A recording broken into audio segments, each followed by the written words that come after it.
ഇപ്പം ഞാനുള്ളത് ദുബായിൽ ഒരു എന്താ പറയുക ഒരു ബൈക്കിൻ്റെ വർക്ക്ഷോപ്പിലാണ്. അപ്പോൾ ഇവിടെ ചോപ്പർ ബൈക്കുകളാണ് കൂടുതലുള്ളത്. ഈ ഒരു ഷോപ്പിൻ്റെ പേര് എന്തിന് കസ്റ്റം ബൈക്ക് എന്നാട്ടോ ഈ ഒരു ഷോപ്പിൻ്റെ പേര്. അപ്പോൾ ഇവിടെ ഒരു വർക്ക്ഷോപ്പുണ്ട്. ഈ ഒരു ചോപ്പർ ബൈക്കുകളൊക്കെ റിപ്പയർ ചെയ്യുന്ന ഒരു അടിപൊളി വർക്ക്ഷോപ്പുണ്ട്. അതേപോലെ തന്നെ ഇവിടെ വലിയ യൂസ്ഡ് ബൈക്കുകളൊക്കെ സെയിലും ചെയ്യുന്നുണ്ട്. അപ്പോൾ ഇവിടെയുള്ള ഒരു മൂന്ന് ബൈക്കിനെ ഞാൻ ടെക്നിക്കലി എക്സ്പ്ലെയിൻ ചെയ്യാൻ പോവുകയാണ്. ഇവിടെ ചോപ്പർ ബൈക്കുകളുണ്ട്. ഇത് ഏതാ കമ്പനിയെന്ന് എനിക്ക് മനസ്സിലായിട്ടില്ല. എന്നിരുന്നാലും ഇതിൻ്റെ കുറച്ച് ടെക്നിക്കലായിട്ടുള്ള കാര്യങ്ങളൊക്കെ ഞാൻ എക്സ്പ്ലെയിൻ ചെയ്യാൻ പോവുകയാണ്. അപ്പോൾ വീഡിയോയിലേക്ക് കടക്കാം. Welcome back performance mechanic YouTube channel. Chopper bike അല്ലെങ്കിൽ കസ്റ്റം ബൈക്ക് എന്ന് പറയുന്നതൊക്കെ രണ്ടും ഒന്ന് തന്നെയാണ് കേട്ടോ. രണ്ടും കംപ്ലീറ്റ് മോഡിഫൈ ചെയ്തിട്ടുള്ള സംഭവങ്ങളാണ്.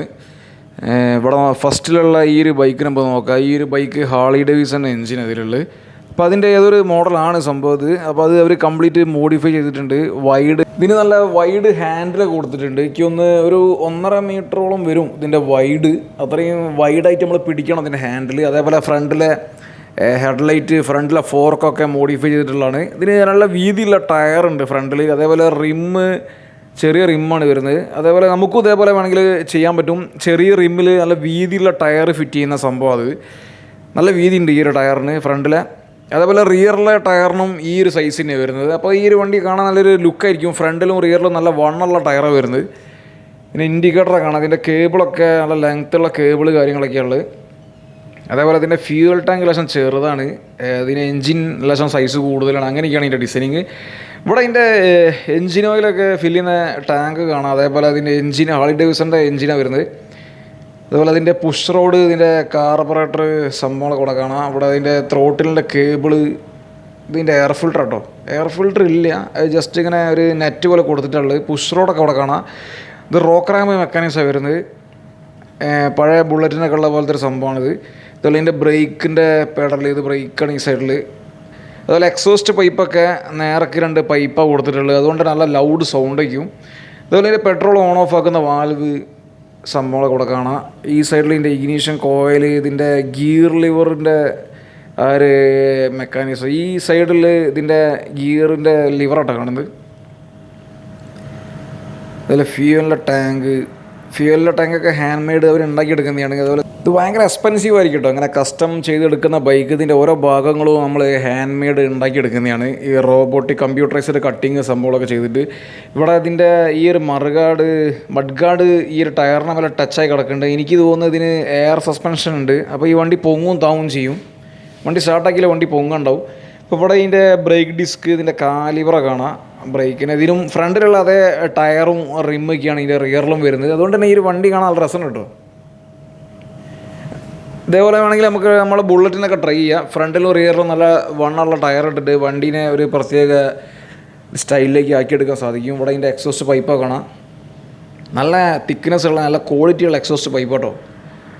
ഇതിന് ശരിക്കും നല്ല ക്വാളിറ്റി ഇല്ലെങ്കിൽ ഈ പൈപ്പ് ചിലപ്പോൾ ഉരുകി പോകാനുള്ള ചാൻസ് ഒക്കെ ഉണ്ട്. അത്രയും ചൂട് വരുന്നതാണ് ഇതിൻ്റെ അകത്ത്. അതേതോ നല്ല ക്വാളിറ്റിയുള്ള മെറ്റീരിയലാണ്. അതേപോലെ ഇവിടെ ഒരു മീറ്റർ കാണാം. ഇതിൻ്റെ അകത്താണ് ഇതിന് എൻജിൻ ഓയിലൊക്കെ ഫില്ല് ചെയ്യുന്നത്. ഫെരാരിക്കൊക്കെ ഉള്ള പോലത്തെ ഒരു ഡ്രൈ സമ്പ് സംഭവം ഈ ഹാർലി ഡേവിഡ്സൻ്റെ ഒട്ടുമിക്ക ബൈക്കുകൾക്കും വരുന്നുണ്ട്. ഞാൻ അത് നോട്ട് ചെയ്തിട്ടുണ്ട്. അതിന് എൻജിൻ ഓയിൽ ഒഴിക്കാനായിട്ട് പ്രത്യേകം ഒരു ടാങ്ക് കൊടുക്കുന്നുണ്ട്. അതിൽ 2-3 പൈപ്പുകൾ, എൻജിൻ ഓയിലിൻ്റെ പൈപ്പുകൾ, സംഭവങ്ങൾ, അതേപോലെ കുറേ സിസ്റ്റങ്ങളൊക്കെ വരുന്നുണ്ട്. ഇവിടെ അതിൻ്റെ ചെയിൻ സ്പോക്കറ്റ് കാണാം. ഹാർലി ഡേവിഡ്സൺ ഒട്ടുമിക്ക ബൈക്കുകൾക്കും അവർ ബെൽറ്റ് ഡ്രൈവാണ് കൊടുക്കുന്നത്. റിയറിൽ വലിയ ഡയമീറ്റർ കൂടിയിട്ടുള്ള സ്പോക്കറ്റൊക്കെ വരുന്നുണ്ട്. അതുകൊണ്ട് തന്നെ ഈ വണ്ടിക്ക് നല്ല റിയറിൽ നല്ല ടോർക്കായിരിക്കും ആ വീലിന്. ഈ ഒരു ബൈക്കിൽ അത്ര ആർഭാടകരമായിട്ടുള്ള സംഭവങ്ങളൊന്നുമില്ല. വളരെ സിമ്പിളായിട്ടുള്ള ട്യൂണിംഗ് ഒക്കെ അവർ ചെയ്തിട്ടുള്ളത്. എന്നാലും കാണാൻ നല്ല രസമുണ്ട്. ഇത് ഓടിച്ചുകൊണ്ട് പോകാൻ നല്ല കോംപ്ലിക്കേറ്റഡ് ആയിരിക്കും. കാരണം വൈഡ് ഹാൻഡിലൊക്കെ ആയിട്ട് ഇത് ഓടിച്ചുകൊണ്ട് പോകാൻ ലക്ഷം ബുദ്ധിമുട്ടായിരിക്കും. ഈ ഒരു ബൈക്ക് നോക്കാം. ഇത് ഒന്നും കൂടി ഇതിന് ഷോർട്ട് ഹാൻഡിൽ തന്നെ സംഭവമുള്ളത്. ഇതിൻ്റെ ഹാൻഡിൽ കാണാൻ വളരെ ഷോർട്ടാണ്. ഇതെങ്ങനെ ഓടിക്കുന്ന ഒരു ഐഡിയ കിട്ടുന്നില്ല. അത്രയും ഷോർട്ടായിട്ടുള്ള ഈ ഒരു വാഹനം. അതേപോലെ അതിന് ഫ്രണ്ടിൽ ലോങ് ഫോർക്കൊക്കെ വരുന്നുണ്ട്. ഇതിൻ്റെ ഫ്രണ്ടിലെ സസ്പെൻഷൻ്റെ സ്പ്രിങ് സംഭവങ്ങളൊക്കെ ഇവിടെ കാണാം. ഇതൊരു പഴയ കൺസെപ്റ്റാണ്. ഇതിൻ്റെ ആ ഫ്രണ്ടിലെ ഫോർക്ക് മെക്കാനിക്സൊക്കെ ഈ ബജാജ് ചേതകിനൊക്കെ ഇത്തരം ഫോർക്ക് സസ്പെൻഷൻ മെക്കാനിസം വരുന്നുണ്ട്. അതിൻ്റെ ഒരു ലെങ്തി ടൈപ്പാണ് ഇവർ ഡിസൈൻ ചെയ്തിട്ടുള്ളത്. ഇവിടെ ഫ്രണ്ടിലെ ആ ഒരു വീൽ റിമ്മ്, അതിൻ്റെ ആ ഒരു സിസ്റ്റങ്ങളൊക്കെ കാണാം. ഫ്രണ്ടിൽ ഡിസ്ക് ബ്രേക്ക് ഫിറ്റ് ചെയ്യാനൊക്കെ ലേശം ടഫാണ്. കാരണം ഇതിൻ്റെ സസ്പെൻഷൻ ഇതിൻ്റെ സസ്പെൻഷൻ്റെ മൂവ്മെൻറ്റ് ലേശം വ്യത്യാസമുള്ളത് കൊണ്ട് അതേപോലെ ഇതിൻ്റെ ഫ്യൂവൽ ടാങ്ക് കൊടുക്കണം. ഇത് 2 ഫ്യൂവൽ ടാങ്ക് അവർ കൂട്ടി യോജിപ്പിച്ചാണ്. ഇത് കംപ്ലീറ്റ് ഹാൻഡ് മെയ്ഡാണ് ഈ ഒരു ബൈക്ക്. ഈ ബൈക്കിന് നാട്ടിൽ 50 ലക്ഷത്തിൻ്റെ അടുത്ത് പ്രൈസ് വരുന്നുണ്ട്. കാരണം ഇത് കംപ്ലീറ്റ് ഹാൻഡ് മെയ്ഡാണ്. ഇതിൻ്റെ ഒട്ടുമിക്ക ഭാഗങ്ങളും അവർ എന്താ പറയുക നിർമ്മിച്ചെടുത്ത സംഭവമാണ്. അതുകൊണ്ട് തന്നെ അതിന് ശരിക്കും ഒരു 6 മാസത്തോളം ടൈമൊക്കെ എടുക്കും ചിലപ്പോൾ ഇത്തരം ബൈക്കുകളൊക്കെ നിർമ്മിച്ചെടുക്കാൻ. ഇവിടെ കാണാം അതിൻ്റെ ഓരോ ബോൾട്ട് നെട്ടൊക്കെ കാണാം. അത് അയച്ചിട്ട് നമുക്ക് ഈ ടാങ്കിനെ സ്പ്ലിറ്റാക്കാൻ സാധിക്കും, 2 പീസാക്കാൻ സാധിക്കും. ആ ഒരു ഫ്രെയിമിൻ്റെ മേലെ ഈ ചെറിയ നെട്ടുകൾ ഉപയോഗിച്ചിട്ടാണെന്ന് തോന്നുന്നു അവർ ഫിറ്റ് ചെയ്തിട്ടുള്ള ആ ഒരു ഫ്യൂവൽ ടാങ്ക്. അതേപോലെ ഇവിടെ ഇതിൻ്റെ ഫ്യൂവലിൻ്റെ ലെവൽ കാണുന്ന ചെറിയ ട്യൂബൊക്കെ കാണാം.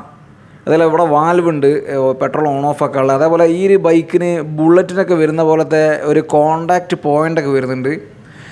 മാരുതി 800ൻ്റെ എൻജിൻ്റെ ആ ഡിസ്ട്രിബ്യൂട്ടർ ഉണ്ട്, അതേപോലത്തെ ഒരു സംഭവമൊക്കെ ഈ ഒരു ബൈക്കിനുണ്ട്. ഇതിന് എൻജിൻ ലേശം കോംപ്ലിക്കേറ്റഡ് ആണ്. ഇതിൻ്റെ എക്സോസ്റ്റ് പൈപ്പൊക്കെ പോകുന്നത് കാണാം അവിടെ. അതേപോലെ കിക്കറിൻ്റെ ഈ ഒരു പെഡലാണ് കാണുന്നത് കേട്ടോ. ഇത് കോപ്പറോ പോലത്തെ ഒരു മെറ്റീരിയലാണ്, കോപ്പറിലെ അതേപോലെ ഇതിൻ്റെ ഇത് എനിക്ക് തോന്നുന്നത് റിയറിലെ ബ്രേക്കാണെന്നാണ് തോന്നുന്നത്. അതേപോലെ അപ്പുറത്തെ സൈഡിലും ഒരു സംഭവമുണ്ട്, അത് റിയറിലേക്ക് പോകുന്ന ബ്രേക്കാണെന്നാണ് തോന്നുന്നത്. എനിക്ക് കറക്റ്റ് നോക്കിയിട്ട് മനസ്സിലാവില്ല. അതേപോലെ ഈ ഫ്രെയിം കംപ്ലീറ്റ് അവർ നിർമ്മിച്ചെടുത്താട്ടോ. ഇതിൻ്റെ എൻജിൻ മാത്രമേ ശരിക്കും വേറെ ഏതോ വാഹനത്തിന് എൻജിൻ അവർ യൂസ് ചെയ്തിട്ടുള്ളതാണ്. ഇതിൻ്റെ എക്സോസ്റ്റ് പൈപ്പൊക്കെ ഇവിടെ കാണാം. അതേപോലെ അതിനൊരു ഡിസ്ട്രിബ്യൂട്ടർ സംഭവം വരുന്നുണ്ട്. ഇത് ബുള്ളറ്റിനൊക്കെ വരുന്നുണ്ട് ഈ ഒരു സംഭവം. അതേപോലെ മാരുതി 800 പഴയ മോഡലിനൊക്കെ ഈ ഒരു സംഭവം വരുന്നുണ്ട്. ഇത് ലേശം കോംപ്ലിക്കേറ്റഡ് ആണ്. ഇതിൻ്റെ കോണ്ടാക്റ്റ് പോയിൻ്റ് കപ്പാസിറ്ററൊക്കെ ഇതിൽ വരുന്നുണ്ട്. ഇവിടെ ഇതിൻ്റെ മേലെ ഒരു ഗ്ലാസ്സൊക്കെ കാണാം, അതുകൊണ്ട് തന്നെ അത് കറങ്ങുന്നൊക്കെ കാണാം ശരിക്കും ഇതിൻ്റെ അകത്ത്. ഇത് ഇഗ്നീഷൻ കോയിൽ സംഭവമൊക്കെ ഉണ്ട് ഇതിൻ്റെ അകത്ത്. കാർബറേറ്റർ ഇവിടെ കാണാം, കാർബറേറ്റർ. അതേപോലെ ഇത് എൻജിൻ ഓയിലിൻ്റെ പൈപ്പാണ്. അതേപോലെ ഇതിന് പുഷ് റോഡ് മെക്കാനിക്സാണ് വരുന്നത്. ഇതിൻ്റെ എയർ ഫിൽട്ടർ കേട്ടോ ഈ ഒരു സംഭവം. ഇതിനകത്ത് ചെറിയ എയർ ഫിൽട്ടറൊക്കെ വരുന്നുണ്ട്. അതേപോലെ അതിൻ്റെ ഈ ഒരു ടാങ്കൊക്കെ ഇവിടെ കാണാം. അതിൻ്റെ പെയിൻറ്റിങ് ഒക്കെ ഭയങ്കര എക്സ്പെൻസീവ് കേട്ടോ. അതേപോലെ 2 ഫ്യൂവൽ ഫില്ല് ചെയ്യുന്ന 2 ക്യാപ്പൊക്കെ ഉണ്ട്. അതേപോലെ ഷോർട്ട് ഹാൻഡിലാണ്. അതുപോലെ ഇതിൻ്റെ സീറ്റിൻ്റെ ലെതറൊക്കെ കാണാം. അത് ഭയങ്കര എക്സ്പെൻസീവ് ആയിരിക്കും കേട്ടോ അതൊക്കെ നിർമ്മിച്ചെടുക്കാനുള്ള സംഭവങ്ങൾ. അതുപോലെ ഇതിന് ഡ്രൈ സമ്പ് സിസ്റ്റമായിട്ടാണ് വരുന്നത്. ഇവിടെ അതിൻ്റെ എൻജിൻ ഓയിൽ ഫില്ല് ചെയ്യുന്ന ടാങ്കാണ് കാണുന്നത്. അതിൻ്റെ മേലെ ഒരു ചെറിയ മീറ്റർ കാണാം, അത് എൻജിൻ ഓയിലിൻ്റെ ടെമ്പറേച്ചർ കാണിക്കുന്ന സംഭവമാണ്. ഫെറാരിക്കൊക്കെ അതേപോലത്തെ സംഭവം വരുന്നുണ്ട്, ഡ്രൈ സമ്പ് സിസ്റ്റം. അതേപോലെ ഈ ഒരു ബൈക്കിനും ആ ഒരു സിസ്റ്റം ഉള്ളത്. അത് വാഹനത്തിൻ്റെ ശരിക്കും ഗ്രൗണ്ട് ക്ലിയറൻസ് കുറയ്ക്കാൻ വേണ്ടിയിട്ടാണ് അവർ ഈ ഒരു സിസ്റ്റം കൊണ്ടുവന്നത്. അതേപോലെ ഇവിടെ ഓയിലിൻ്റെ ലെവൽ നോക്കുന്ന ചെറിയ ഗ്ലാസ്സൊക്കെ ഉണ്ട്. ഈ ടാങ്കിൽ ഫുൾ ടൈം എൻജിൻ ഓയിൽ ഉണ്ടാവും. അതേപോലെ ഇവിടെ എൻജിൻ ഓയിലിൻ്റെ പ്രഷർ കാണിക്കുന്ന ഒരു മീറ്ററുണ്ട്. എൻജിൻ ഓയിലിൻ്റെ പ്രഷറും എൻജിൻ ഓയിലിൻ്റെ ടെമ്പറേച്ചർ അതേപോലെ കൂളൻറ്റിൻ്റെ ടെമ്പറേച്ചറൊക്കെ ഭയങ്കര ഇമ്പോർട്ടൻ്റ് ആണ്. അതേപോലെ ഈ ഒരു ടാങ്കിലാണ് ഇതിൻ്റെ ഓയിലുള്ളത്. ഇവിടെ ഇതിൻ്റെ ഇലക്ട്രോണിക്സ് ബാറ്ററി കാണാം. ഇതിന് സെൽഫ് സ്റ്റാർട്ടും ഉണ്ട്. ഇതിന് 2 ഓപ്ഷൻ ഉണ്ട്. കിക്കർ ഉപയോഗിച്ചും സ്റ്റാർട്ടാക്കാൻ തോന്നുന്നു. സ്റ്റാർട്ടിംഗ് മോട്ടർ ഇവിടെ കാണുന്നുണ്ട്. ഈ ഒട്ടുമിക്ക ബൈക്കിനും സ്റ്റാർട്ടിംഗ് മോട്ടർ ഈ ഒരു ഗിയർ ബോക്സിൻ്റെ മേലെ കാണുന്നത്. അതേപോലെ അതിൻ്റെ എക്സോസ്റ്റ് പൈപ്പൊക്കെ കാണാം, നല്ല ഡിസൈനിങ് കേട്ടോ എക്സോസ്റ്റ് പൈപ്പിനൊക്കെ. ഇത് നല്ല ലൗഡ് സൗണ്ട് ആയിരിക്കും കേട്ടോ ഈ ഒരു ബൈക്കിന്. അതുപോലെ റിയറിൽ വീല് കാണാം.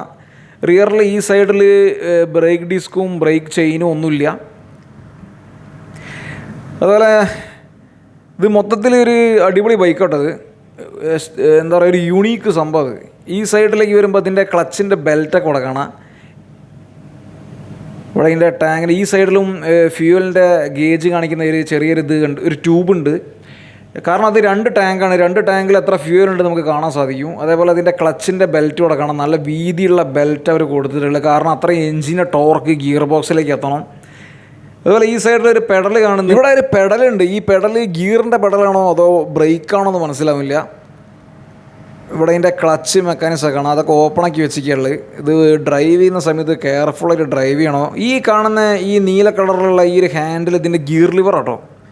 ഇത് ഇതിൻ്റെ ഗിയർ ലിവറാണോ അതോ റിവേഴ്സ് ഗിയർ ഇടാനുള്ള സംഭവമാണോ എന്ന് എനിക്ക് കറക്റ്റ് മനസ്സിലാവില്ല നോക്കിയിട്ട്. അതുപോലെ ഈ ഒരു നമ്പർ പ്ലേറ്റിൻ്റെ താഴത്താട്ടോ ഇതിൻ്റെ ഓയിൽ ഫിൽറ്ററിൽ അവിടേക്ക് 2 പൈപ്പൊക്കെ വരുന്നത് കാണാം. ഈ കാണുന്ന ആ ഒരു സ്റ്റീലിൻ്റെ നമ്പർ പ്ലേറ്റിൻ്റെ താഴത്തുള്ള ആ ഒരു സംഭവം ഇതിൻ്റെ ഓയിൽ ഫിൽറ്ററുകൾ. ഈ മറ്റേ ലൈലൻഡ് ലോറിക്കൊക്കെ ഉള്ള പോലെയാണ് ഇതിൻ്റെ ഓയിൽ ഫിൽറ്റർ വരുന്നത്.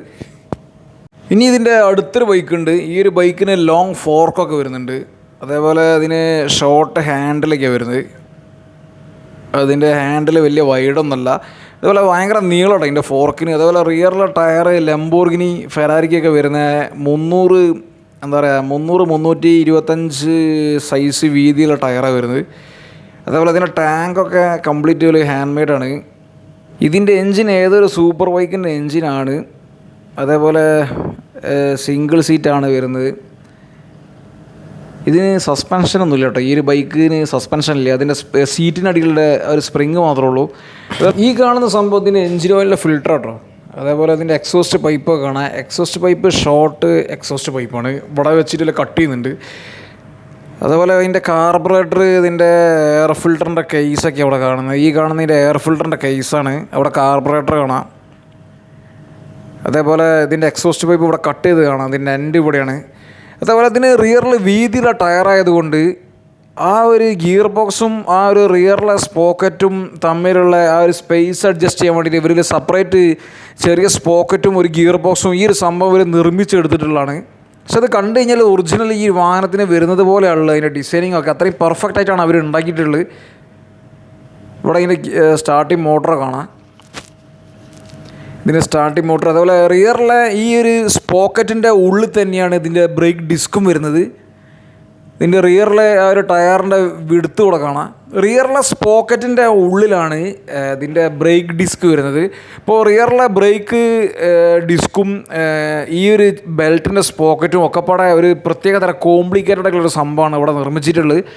അത് കണ്ടിട്ട് എൻ്റെ കണ്ണിനെ തള്ളിപ്പോയി. അത്രയും ടഫായിട്ടുള്ളൊരു സംഭവമാണ് അവർ നിർമ്മിച്ചെടുത്തിട്ടുള്ളത്. കാരണം ഈ ഒരു കസ്റ്റം ബൈക്ക് നിർമ്മിക്കുന്ന ആൾക്കാർക്ക് ലേശം എന്താ പറയുക ബുദ്ധി കൂടുതലാണ്. അവരെ എഞ്ചിനീയറിങ് കഴിവ് ലേശം ടഫായിട്ടുള്ള സംഭവങ്ങളൊക്കെയാണ്. ഇവിടെ ഈ ബൈക്കിൻ്റെ ഫ്രണ്ടിലെ ഫോർക്കും അതിൻ്റെ ഹബ്ബ് മെക്കാനിക്സൊക്കെ ഇവിടെ കാണാം. ഇതൊരു പ്രത്യേക രീതിയിൽ അവർ ഡിസൈൻ ചെയ്തിട്ടുള്ളത്. ഇവിടെ ഈ ഒരു സൈഡിൽ ഇതിൻ്റെ നെട്ടൊന്നും വരുന്നില്ല. അതായത് ഈ സൈഡിലൊരു ബോൾട്ട് വരുന്നത്. ഈ ഒരു ഒറ്റ ബോൾട്ടിൻ്റെ മേലെയാണ് ഈ ഒരു ഫ്രണ്ടിലെ വീലും ആ ഒരു ഡിസ്കൊക്കെ അവർ ഫിറ്റ് ചെയ്തിട്ടുള്ളത്. ഈ ഒരു ഫ്രണ്ടിലെ കാലിബറൊക്കെ തികച്ചും ഡിഫറെൻ്റ് ആട്ടോ. ഇങ്ങനത്തെ ഒരു കാലിബർ ഞാൻ എൻ്റെ ജീവിതത്തിൽ ഇതുവരെ കണ്ടിട്ടില്ല. അത്രയും എന്താ പറയുക, നമ്മൾ ഒരിക്കലും മനസ്സിൽ വിചാരിക്കാത്ത സംഭവങ്ങളൊക്കെയാണ് ഇവർ ഈ ബൈക്കിൻ്റെ മേലെ ഫിറ്റ് ചെയ്തിട്ടുള്ളത്. അതല്ല ഇവിടെ ഇതിൻ്റെ ഇഗ്നിഷൻ കോയിലും ഇതിൻ്റെ ഗിയർ. ഹാർലി ഡേവിഡ്സൻ്റെ ഒട്ടുമിക്ക ബൈക്കുകളിലും ഡ്രൈ സമ്പ് പോലത്തെ ഒരു സിസ്റ്റം വരുന്നത്. ഡ്രൈ സമ്പിനെ കുറിച്ചിട്ടുള്ളൊരു വീഡിയോ അതിന് മുന്നേ ചെയ്തിട്ടുണ്ട്. ഒരു ആസ്റ്റൺ മാർട്ടിൻ കാറിൻ്റെ ഡ്രൈ സമ്പ് സിസ്റ്റം എക്സ്പ്ലെയിൻ ചെയ്യുന്നൊരു വീഡിയോ ഉണ്ട്. അപ്പോൾ താല്പര്യമുള്ള ആൾക്കാർക്ക് വേണമെങ്കിൽ അത് കാണാം. മാരുതി 800ൻ്റെ കോണ്ടാക്റ്റ് പോയിൻറ്റും ഡിസ്ട്രിബ്യൂട്ടറിൻ്റെയും ഒരു വീഡിയോ ഞാൻ ചെയ്തിട്ടുണ്ട്. അതും അതിനെപ്പറ്റിയും കൂടുതൽ അറിയാൻ താല്പര്യമുള്ള ആൾക്കാർക്ക് ആ വീഡിയോ കാണാം. ഈ ചെയ്ത വീഡിയോയിൽ എന്തെങ്കിലും മിസ്റ്റേക്സ് ഉണ്ടെങ്കിൽ നിങ്ങൾക്ക് കമൻറ്റ് ചെയ്യുക. അതേപോലെ അതിൻ്റെ ഗിയർ ഷിഫ്റ്റിങ്, അതേപോലെ റിവേഴ്സ് ഗിയർ ഉണ്ടോയെന്നും എനിക്ക് കറക്റ്റ് അറിയില്ല. ഈ ഒരു ഇൻഫർമേഷൻ ഇഷ്ടപ്പെട്ടാൽ ചാനൽ സബ്സ്ക്രൈബ് ചെയ്യുക, അതേപോലെ വീഡിയോ ലൈക്ക് ചെയ്യുക.